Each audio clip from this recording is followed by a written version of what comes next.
So I would refer you to this evening's packet, and you can download that on the city website. Then Alan and Parks, they will be bringing us an updated version of the code for adoption here at the city council, so you'll be able to comment or weigh in again on that policy. Okay.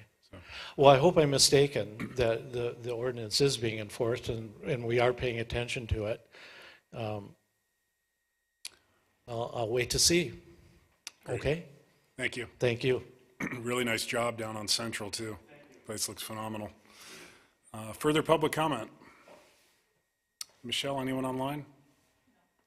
I'll go ahead and close communications from the public. Any volunteer board reports of the council? Giuseppe. Yes, Mr. Mayor and Council.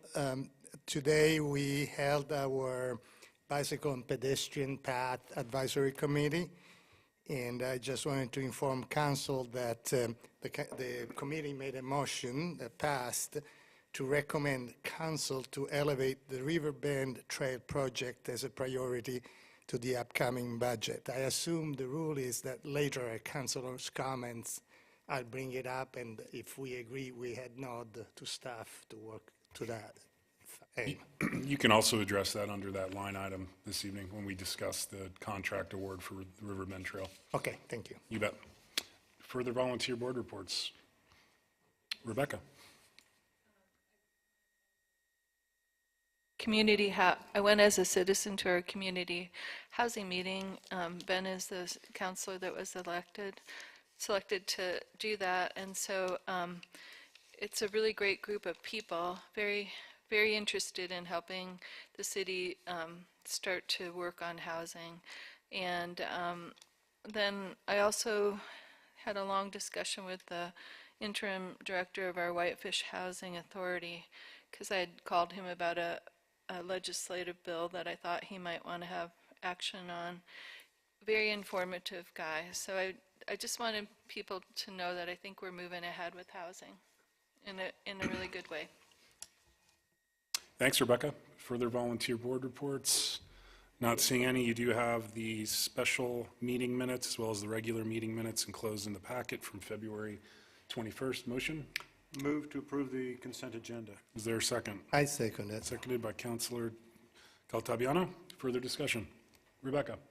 One correction on the regular minutes, page 34, and Michelle knows about it, but it's Councilor Sweeney wants to ensure that we have an option, not endure. So moved. Further comments? All those in favor, please raise your hand. Those opposed, like sign, and that motion does carry unanimously, which brings us on to our one public hearing of the evening, which will be ordinance number 23-03, an ordinance amending zoning regulations in Title 11, Chapter 3, Section 11, fences and retaining walls, and Chapter 9, Section 2, definitions of the Whitefish City Code, and this will be on a first reading. Dave. Yeah, good evening. So this is kind of just a housekeeping item. Back in 2020, you guys may remember you directed us to make some revisions to our retaining wall standards so that someone could not build a larger retaining wall right up next to the property line or within a setback. We made those changes to the code. After those things went into effect, we got some feedback from some of the local designers, landscape architects, and builders that there was some confusion about the language and where there could be exemptions and things like that in there. So we decided to just make some minor amendments to the landscaping or the retaining wall code just to make it clearer. And these changes aren't changing anything significantly. They're just making it much more easy to read and understand by somebody that's trying to read it and decide what the exemptions are. So basically, with this existing code and what these modifications, right up to your property line, walls up to 2 feet high aren't regulated, so you could do a small 2-foot high retaining wall. If it's between 2 feet and 4 feet, then it needs to have a 6-foot setback. Right now in the code, it talks about an accessory building setback, and it doesn't say 6 feet, so we wanted to make that clarification that it's a 6-foot setback. And then taller walls, typically you can go up to a 4-foot retaining wall anywhere on your site as long as it's not in that setback. And then You can have a taller wall up to 8-foot maximum for your primary vehicle access. So if it's a steep lot and you have to build a driveway in there, you can go up to 8 feet for that, or for required parking, or for pedestrian egress. But any of the other, like primary pedestrian access retaining walls, need to meet the full building setbacks if they meet 4 feet. So there's no setback exemption except for the front yard, which is typically where the driveway comes in. So if you can have a exemption to be in a setback in the front yard, but not the side or the rear. And one of the other things that we did was added definitions of finished grade and natural grade to something that just isn't in our code book. And we get questions a lot just on how buildings are measured, what's finished grade, what's natural grade, and then on a retaining wall. And so the new definition of finished grade would prevent somebody from building a retaining wall and, oh, that's too high, from just, dumping a little dirt against it to try to make it so that it, meets the height requirement. And so the new definition would say of finished grade, the average elevation of the finished surface of the ground measured 1 foot out from the base of the exterior foundation of a building, or the average elevation of the finished surface of the ground at the base of a structure, which would be a retaining wall, would be considered a structure, measured 1 foot out, exclusive of any artificial embankment at the base of such building or structure. So that pretty much makes it, a requirement that it be the average and measured at a foot away from it. And then natural grade, it's pretty standard, but the elevation of the undisturbed natural surface of the ground prior to any excavation or fill or erection of structures. So, providing those things gives us a baseline for how we measure things within the code. So it's really just some minor changes. All the findings supported within the code for the clarifications. Staff did recommend approval. We did go to the planning board meeting on February 16th. They unanimously recommended approval of the amendments, and I'd be glad to answer any questions if you have any. Dave, I had a quick, or go ahead, Andy. Did you have a question? We didn't have a question. I just had a quick observation and for a typo on page 41 of the packet. Item 2, A, you have written in there, have a setback of at least 6 feet, written 6 feet, but then in parentheses you have 60 feet from the property line. So Is that in the ordinance? It's just in the red line version.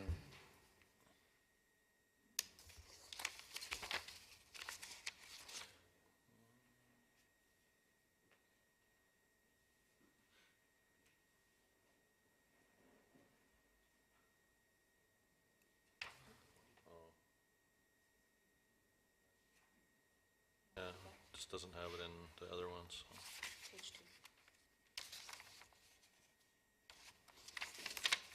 Well, we'll fix that. That's it. That's all. Thanks, Andy.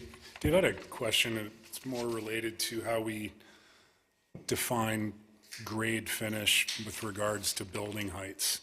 So under this chapter, we are recommending that the base of the exterior foundation of a building or the average elevation of the finished surface of the ground.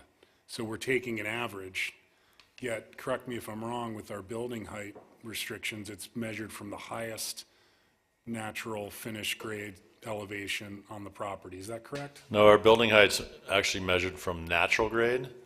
So Is it the average of the no, footprint? it's the adjacent natural grade at any point around the building. But we just don't have that defined in there. We're not changing how we define things, but yeah, when we measure building height, it's based on natural grade. So which makes it somewhat difficult because by the time the building gets built, natural grade's gone. And so we have to, typically they run some strings and lines of where the existing grade was. Okay. And then we try to measure off of that. But it's an imperfect science sometimes because it's hard to measure to something that doesn't exist, which is if there's been any excavation or digging for a foundation. Sure. Changes things quickly. Okay. Further questions for Dave? Ben? Just one quick one. How come this regulation doesn't speak to when you have to engineer a retaining wall? That's a building code requirement. And so unless it's, it talks about at the beginning that all retaining walls require a building permit unless clearly a wall installed for landscaping purposes. And so that's really up to TAD to just, determine if it needs to be engineered based on the height or what it's holding back. But Gotcha. Okay, thank you. Further questions? We did advertise for a public hearing on this item, and we'll hold that public hearing now. Any public testimony this evening? Michelle, how about online? We'll go ahead and close the public hearing. Excuse me? Somebody jumped on there before I saw them. Okay. Does anybody have anything that's online that they would like to address the council regarding this ordinance that's being proposed for retaining walls and setback fences? Please raise your hand. I think we're good. All right, I'll go ahead and close the public hearing and turn it back to the council for a motion, preferably. Mr. Mayor, I would move to approve ordinance 2303, an ordinance amending the zoning regulations, Title 11, Chapter 3, Section 11, fences and retaining walls, and Is there- Chapter 9 and Section 2 definitions. I second it. Seconded by Councilor Caltabiano. Further discussion? All those in favor, please raise your hand, and those opposed, like sign, and that motion does carry unanimously. We'll move on to item 7A of our agenda, which is consideration to award the engineering. I didn't see that, I'm sorry, and you mentioned to me that before the meeting, so let the record reflect that Rebecca Norton did recuse herself from deliberation as well as a vote on item 6A of the agenda. Thanks, Rebecca. Thanks for the reminder. We'll move on to item 7A, consideration to award the engineering contract for the Caro Avenue reconstruction project. Craig. Okay, good evening. I'm just going to interrupt 1 second, Craig. Mayor and council, I'm going to be asked to be excused. I'm not feeling well, quite feverish, and I don't want to share. So Angie's going to do my staff report for me. Just wanted to let Take care you know. of yourself. Yeah, thank you. Thanks for letting us know. Feel better. Craig. Okay, couple engineering contracts to award tonight, hopefully. The first one is for the Caro Avenue reconstruction project. This is the next resort street tax project on the list for the construction of Caro Avenue between West 2nd and West 7th. Council did authorize staff to proceed with the RFP for these engineering services back in November.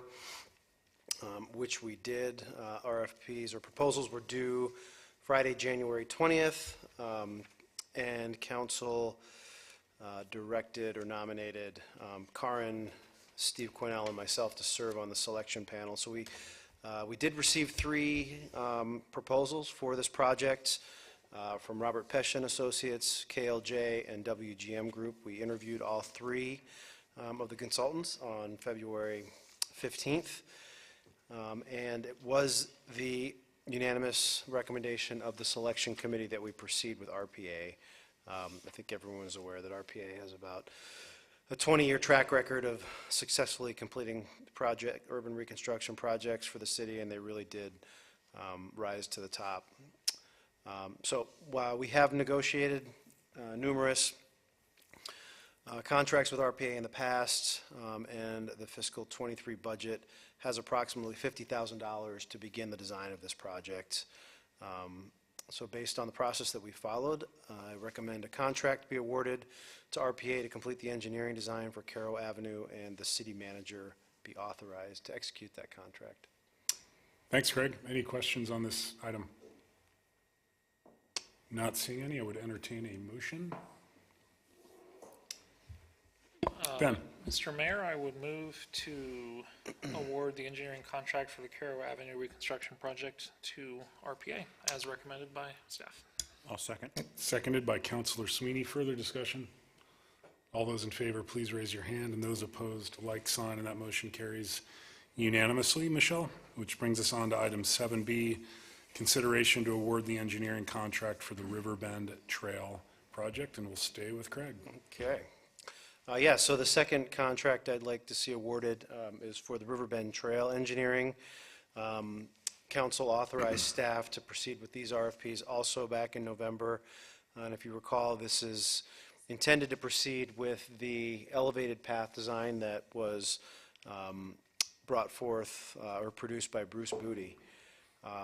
We advertised for RFPs for this project that were due on January 27th. Again, received 3 proposals. TD&H, KLJ, and DCI teaming with WGM Group. We did interview, again, all three consultants. That happened last Monday. The interview panel consisted of Karin, Maria, the mayor, and myself. And honestly, I think we had three really good proposals, but we all felt that TD&H really did stand out amongst all three of them above the other two.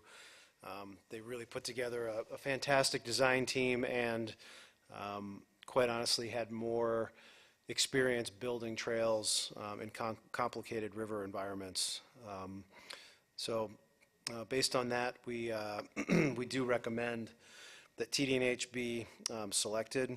We have worked with TD&H on a number of past engineering projects, and we have budgeted $100,000 from the general fund cash reserves this year to begin design and surveying of the project. So based on that process, I do recommend that a contract be awarded to TD&H to complete the engineering design for the Riverbend Trail project, and the city manager again be authorized to execute that contract. Thanks, Craig. Any questions for Craig? Motion? Mr. Mayor, I move to approve the request as asked. Thank you, Giuseppe. Is there a second? I'll second. Excuse me, I'll second. Seconded by Councilor Sweeney. Further discussion? Just reminding that point, if this is the time to ask, and now city manager is absent, but to give the staff a head nod to prioritize once they start working on the budget. Great. Thanks, Giuseppe.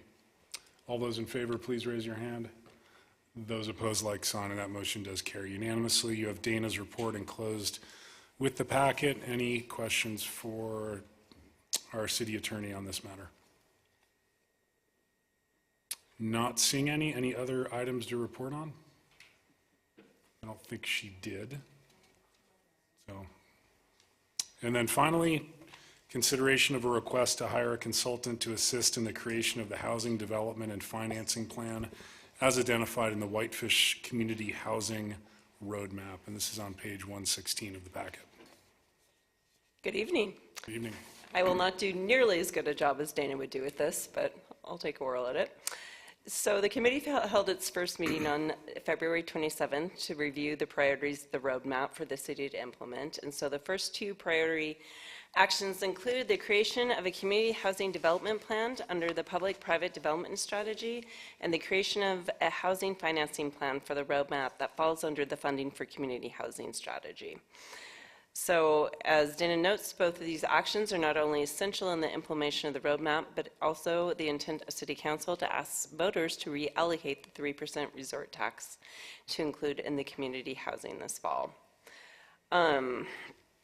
So the committee was informed about the tax revenues budgeted and collected in FY23 for affordable housing initiatives, which could include the use of a consultant to expedite these items. Based on the recommendation from staff, the committee unanimously recommended that the City Council direct staff to issue requests for qualifications and proceed with hiring a consultant to assist in the creation of both the housing development plan as well as the financing plan for the roadmap. By taking this step, it would also allow the committee to work on other action items. So it's noted that the timeline is very tight to hire a consultant and meet the deadline in early June to ensure that we get it on the ballot. But the attempt to hire a consultant was still desired. So consultants are available that provide these kind of services, and should this recommendation be approved by City Council, staff will draft a request of qualifications based on the roadmap and seek City Council representative to be identified at a future City Council meeting to participate in the interviews. The adopted FY23 budget approximates a little bit over $200,000 for community housing initiatives. And while the total cost of the project is unknown, staff feels the cost will be within the appropriate budget and likely less than $100,000. So staff and the committee respectfully request that the City Council approve the issuance of a request for qualifications for the creation of the housing development plan and financing plan with a scope based on the roadmap. Thanks, Angela. Any questions for Angela on Dana's reports regarding this item? And we'll just need a motion for adoption, please. Mr. Mayor, I would move for, to direct staff to hire a consultant to assist in the creation of the housing development financing plan as identified in the Whitefish Community Housing Roadmap. Thank you, Frank. Is there a second to the motion? Seconded by Councilor Fury. Further discussion? All those in favor, please raise your hand, and those opposed, like sign, and that motion does carry unanimously. We'll move on to item 9A, which, as you're aware, I think I mentioned at our retreat, both, Andy, Frank, and myself will be absent from the March 20th meeting, so we do need a motion appointing an interim acting deputy mayor for the March 20th meeting. Frank? Mr. Mayor, I would move to appoint Steve Quinnell as acting mayor for that meeting. He's got plenty of, shall we say, management of councils, given his position on the planning board and as its chair for many years. Thanks, Frank. Is there a second to the I motion? second it. Seconded by Giuseppe. Further discussion? Good luck, Steve. All those in favor, please raise your hand. Those opposed, like sign. See what happens when he doesn't show up for a meeting? You can't get away from it. Exactly. I'll start to my left this evening. Andy, anything to add as we close out? I have nothing tonight. Thanks, Andy. Rebecca? I have a few things. Yeah, I had fun at our council retreat. I took copious notes for the first 2 hours, and then Michelle took notes afterwards. Basically, for the community, we reviewed kind of the last time the council had a retreat was in 2017, and so the mayor had the minutes from that, and so we reviewed the progress that was made since that time, which pretty much everything, I think, was on there that got done. 2019, I believe. Oh, is it 2019? Okay, and then we met with staff and our city manager about things that we're concerned about for the future. So those minutes will be available to the public, I think, right? Won't they, Michelle? Will they be on our website, or no? Just ask you for a copy. So our city clerk is Michelle Hauk, and you can email her at mhowke@cityofwhitefish.org if you want to get a copy. And we did have 2 people from the public attend, which was nice that someone wanted to spend a Saturday with us. And then the other thing I wanted to bring up is I'm getting a lot of questions about our train safety in town because of recent derailments in other parts of the country. So I called Senator Tester, Senator Dane's office, and Congressman Zinke's office to see if they were engaged in safety measures. And both Senator Dane's office and Senator Tester's staff within Montana called back, and basically they're kind of tracking this motion. For people that don't know, we have a train going right through the heart of our town, and then it goes along Whitefish Lake as well. We've been fairly safe, but we do train regularly for hazardous spills. So I just would like to ask, I guess, other counselors if anybody else is fielding questions about this. So I looked it up. There is a new infrastructure bill, and there is funding in the bill for real efficiency, climate action, but what happened is some of the new braking technology was pulled out by the previous administration. But that's not why things derail all the time. Like what happened in Joplin it was an old track, and it was on a curve, and it got too hot, and it actually warped. So that's one thing, but people that are approaching me are mostly concerned about the chemical spills.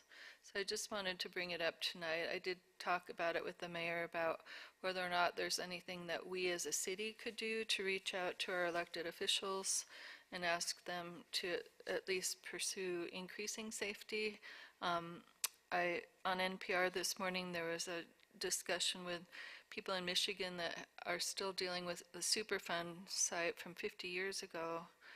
So related to spilling trains. So I know we don't have any control over the trains, but we do have some control over our elected officials at the federal level, possibly working on increasing safety. So I am bringing it up just as an idea that we, as a city, could write a letter asking our federally elected officials to engage in more safety infrastructure. And I wanted to know if anybody else was in favor of having our city manager do that. I would certainly support it. Okay, Giuseppe? Angela Jacobs. Can you pass that on to Dana? Well, it's complicated. You know, it's very complicated because there's freight trains that the federal government, oh, Joe has a comment. And then there's passenger trains, and how they're funded is differently, and there's hazards differently, and so it's a very complicated mix of things that cause things. Do you want to recognize Joe? I certainly do. Okay. Chief? Yeah, because Amtrak runs through the town and there is pedestrian or travel through, the tracks are respected a lot more than if it was just freight. So, and then we also have a speed limit coming through town, so the trains do slow down. So a lot of the train tracks that are just freight have a lot less regulations, which I think will be changing here in the future, but for right now, we do have the tracks inspected quite a bit because of Amtrak.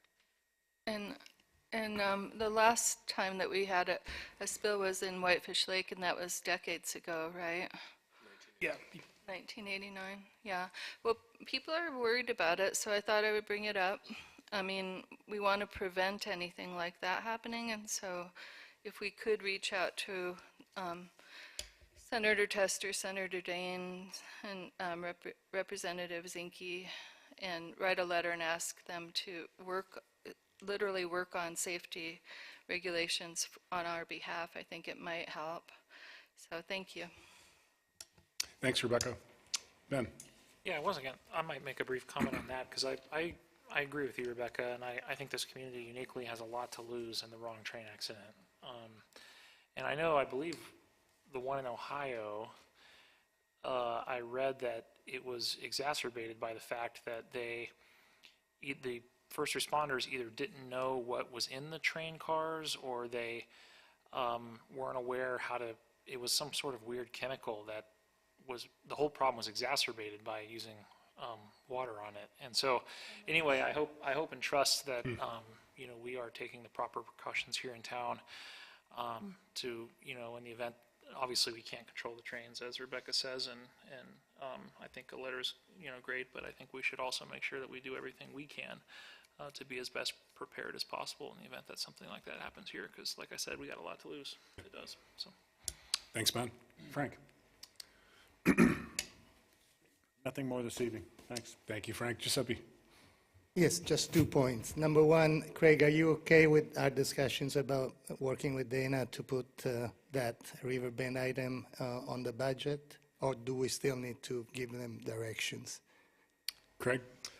No, I mean, I think I saw some hands raised that we should prioritize this project in the fiscal ¡24 budget, so I think we're good.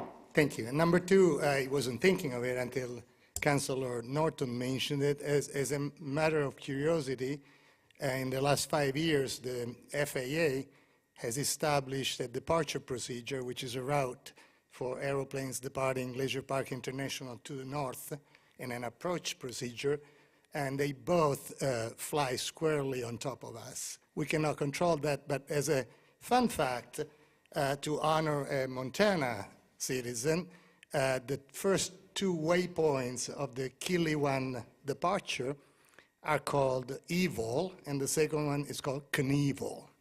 So now we know when the planes fly up there, they're turning on Evil and then Knievel. Thanks, Giuseppe. Fun fact. Pivoting off Rebecca's comment about the council retreat minutes, I would actually like to see, if you have time, Michelle, the minutes published and a part of our next meeting packet, and I think they need to be formally adopted by the council. I think having full disclosure of those minutes and what transpired at our retreat would be of benefit to the general public. So, everyone okay with that? Okay. Chief Page, welcome back. It's great to see you. I have nothing further. Anything further from council? Yep. You guys have fun. Yeah. Right. We'll drive separately. We are adjourned. Thanks.